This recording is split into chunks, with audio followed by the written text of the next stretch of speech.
Bienvenue sur Europe 1, vous le savez, pour démarrer ce grand journal, j'aime vous présenter une histoire. Parfois, c'est un coup de gueule. Ce soir, celui des maires ruraux. Bonsoir, Yvan Lubraneski. Bonsoir. Et bienvenue sur Europe 1. Vous êtes le maire des Molières. C'est une commune de 2000 habitants dans l'Essonne et vous êtes président des maires ruraux de l'Essonne. C'est bien cela? Oui, c'est bien ça. Et vous parlez aussi au nom de l'Association des maires ruraux de France, association nationale, qui a décidé de passer à l'acte, si j'ose dire, dans cette grogne qui vous oppose à l'État et au gouvernement en particulier, avec une méthode originale, bloquer les résultats des prochaines élections en mairie. Oui, tout à fait.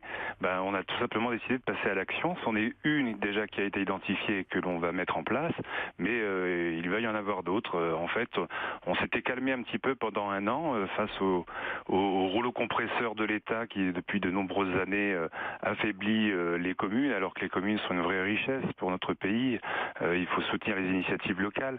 Et donc, avec un président qui parlait d'un nouveau monde, on a cru que les choses allaient changer par rapport à ce qu'on avait vécu par les gouvernements de gauche et de droite, d'ailleurs, sur une bonne quinzaine d'années, une vingtaine d'années, même depuis les grandes lois de la décentralisation. Yvan Lubraneski, je vous invite en plus à écouter Europe 1 assez régulièrement. Nous revenons très régulièrement sur ces questions-là, ces questions de territoire qui vous sont chères pour le coup, je le sais, ces prérogatives qu'on enlève aux élus locaux, ce manque de moyens parfois, cette manière de recentraliser à Paris. Là, sur cette action, vous avez décidé de permettre le vote, l'outil démocratique, ça va de soi.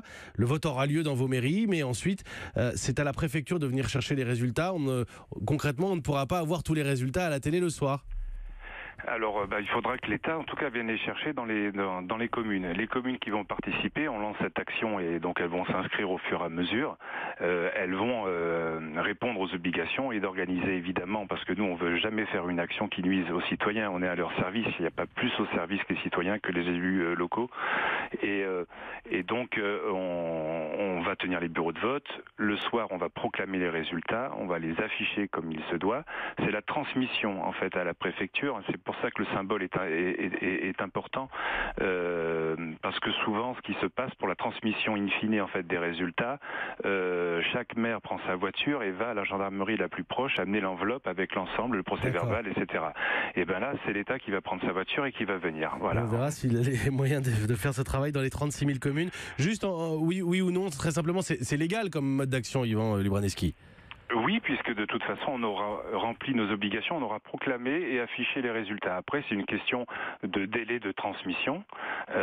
Si l'État, de son côté, veut que ça soit pas la pagaille, il va falloir qu'il s'organise d'ici là pour aller chercher dans chaque commune qui aura refusé de les transmettre les 10 résultats. Merci beaucoup, Yvan Lubraneski. Oui. On suivra de près les élections européennes. C'est pas tout de suite, mais en revanche, la grogne entre les élus locaux et le gouvernement continue clairement. Merci. Vous êtes maire des Molières. C'est en Essonne.